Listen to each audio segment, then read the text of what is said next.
భారత్ వంట గ్యాస్ విషయంలో ఎదుర్కొంటున్న సమస్యలకు తాత్కాలికంగా ఉపశమనం లభించింది.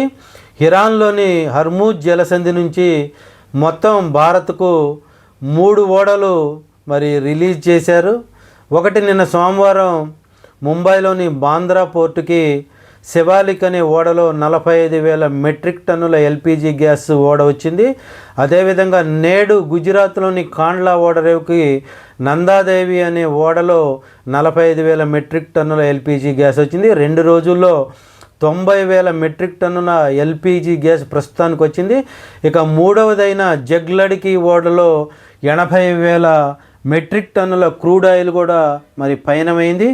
ఏది ఏమైనప్పటికీ ఇరాన్ భారత్ మధ్య సఖ్యత ఉందని మరొకసారి నిరూపించటమైంది.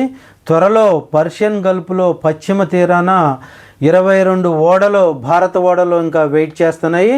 అవి కూడా త్వరలో హర్మూజ్ జలసంధి నుంచి భారత్ వైపు వస్తాయని ఆశిద్దాం.